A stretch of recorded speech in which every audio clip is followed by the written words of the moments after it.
Good evening, everyone, and welcome to episode 73 of the Avid Boston Podcast, presented by AVIDBOSTON.com.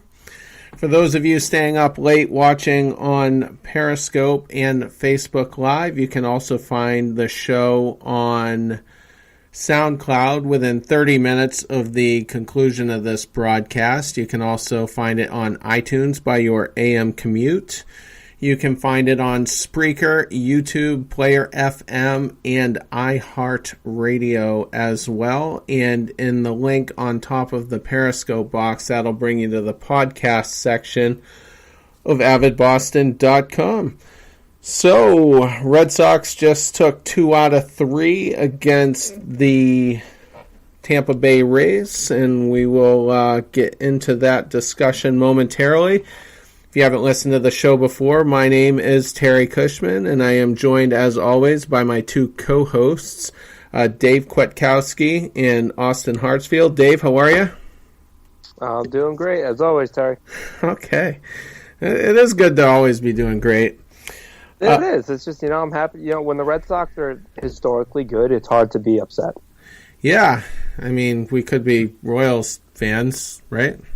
Yeah, or the Mets or something. Or even worse, Yikes. the Mets. Austin, how are you?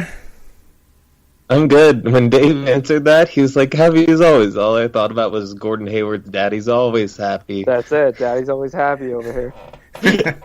Nice. And for anyone else who hasn't listened, you can also find Austin on the Double Coverage podcast, which can be found on both SoundCloud and iTunes.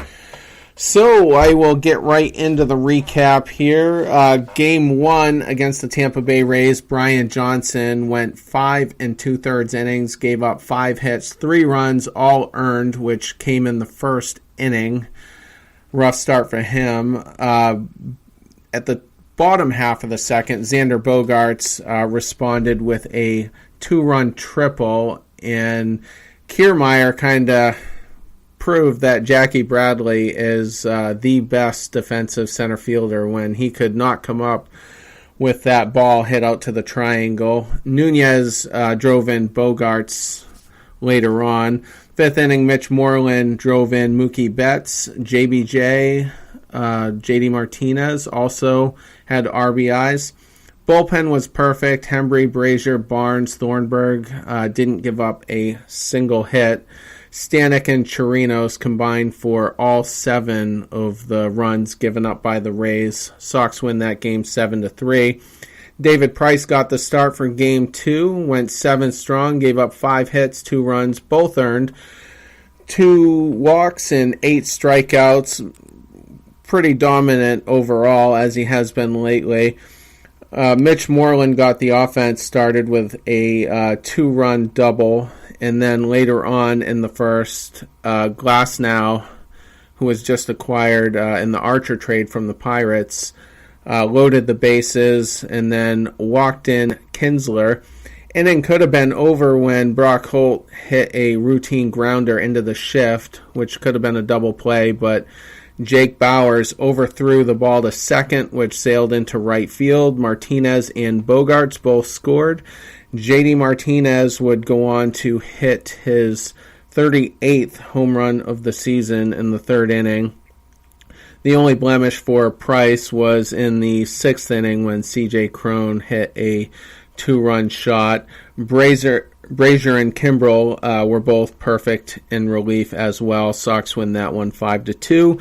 Hector Velasquez got the start for Game 3, went 4 full innings, 3 hits, 1 earned run, walked 3, struck out 2. Joey Wendell got a solo home run off Velasquez in the second. Jalen Beeks, who was just traded to Tampa in the Nathan Eovaldi trade, pitched 4 scoreless innings, only gave up 1 hit.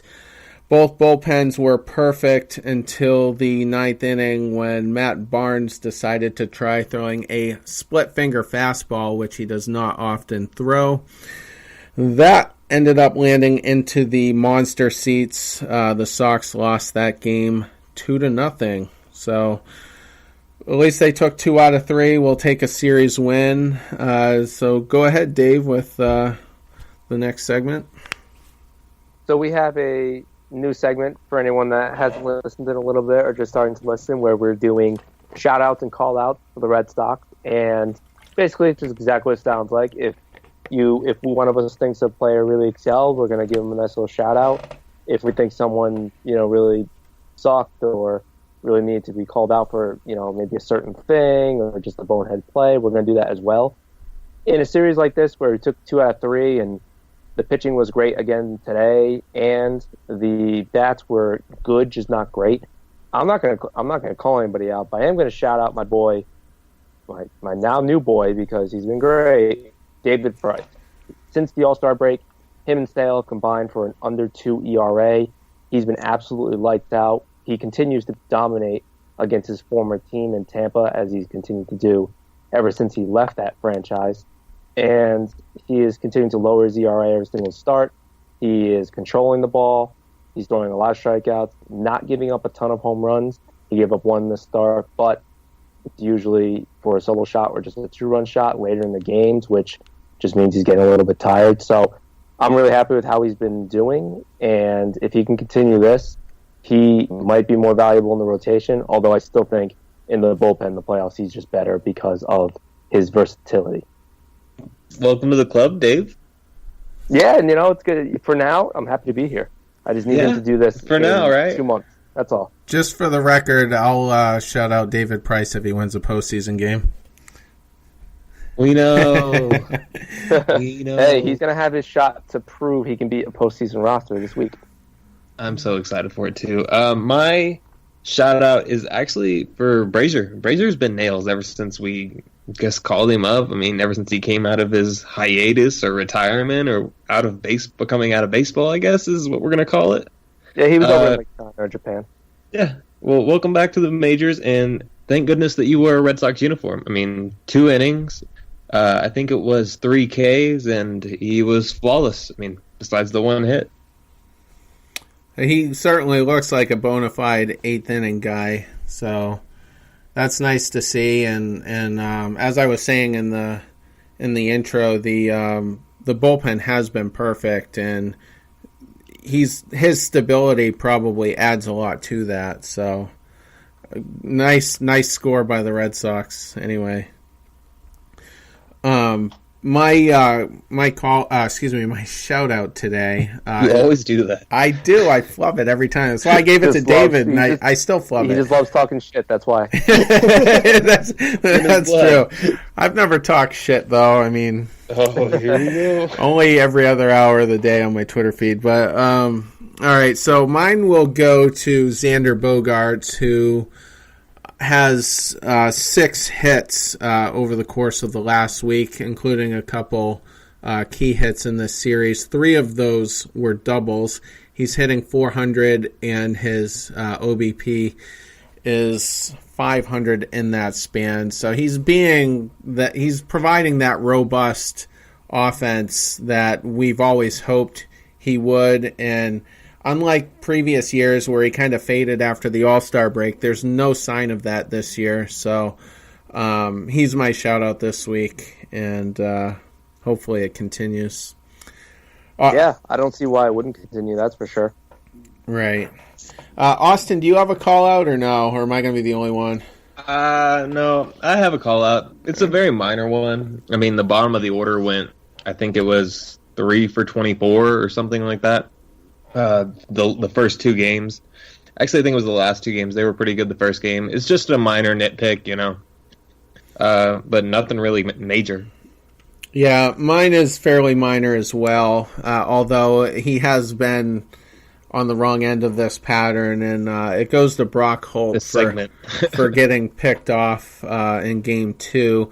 He was on first base and was kind of the back part of a double steal, and the runner going for third got caught in a rundown, and Holt just he just seemed indecisive whether or not he was going to go to second or run back to first, which probably would have been the safer bet at that point. And he just kind of froze and got caught with his pants down. And the inning ended, and it was kind of a bummer because there was only one out prior to that double pickoff, if that's what you want to call it. And, we would have had two runners on had it, not taken place, or at least one runner still on with two outs. So Holt just seems to kind of end up, on the wrong side of some bad base running, though it hasn't happened in a while until this series, but kind of frustrating. His third appearance on the bad side of that segment.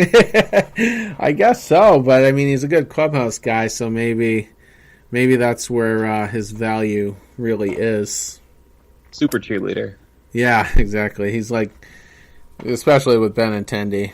So, all right. So we can just kind of get into the recap a little bit. A lot of complaints about the bullpen prior to the series, and it hadn't been great. And a lot of people were kind of Monday morning quarterbacking the trade deadline, saying, "Well, we should have got someone," And Ziegler was my choice. He wasn't. Wasn't that expensive. Could have been an easy get, but if things continue the way this series has, then Brazier in the 8th, who knows? It could end up being pretty stout over the last 5 weeks or so. Yeah, I think they're fine. I'm not really worried about them. They have one of the better bullpens in the American League, and if you look at what their holes are, I guess, it would just be like a consistent 7th or 8th inning guy.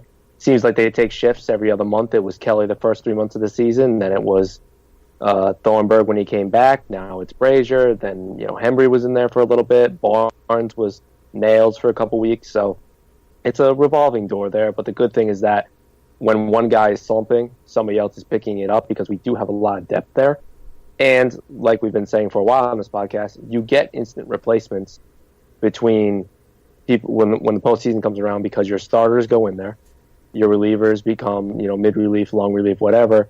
And when the 40-man rosters come up in Pawtucket, the 40-man rosters come up and you call guys up from Pawtucket and from Portland and things like that, you get to try new things out and you get to experiment with new people. So you get a couple guys up there that on the fringe of it. And do you really need to take a Drew Pomeranz into the postseason, or do you take a kid from Pawtucket, or do you take a kid from Double-A, or Feltman, who's over there in Single-A? So you're going to get a lot of different looks at the bullpen, and it just showed today how dominant it can be. This whole series was great, and it looks good going up against a good Cleveland team coming up this week. So very happy with how the bullpen's been performing this past series, and hopefully we keep up with it. Yeah, they've been great. I mean, nothing to complain about here. Tony Maserati had a poll on who the more appropriate reliever would be for the 8th inning, and I think it was Thornburg, Barnes, Kelly, and someone else, and Brazier wasn't on there, and he was like, that would have been my pick in like no seconds flat. So, I think anybody that's watching knows that Brazier should have been in that poll. Yeah. So, I think he'll find a spot for sure. I don't know. I still think Thornburg's going to be your 8th inning guy when it comes to playoffs, but if he struggles a little bit and Brazier's still doing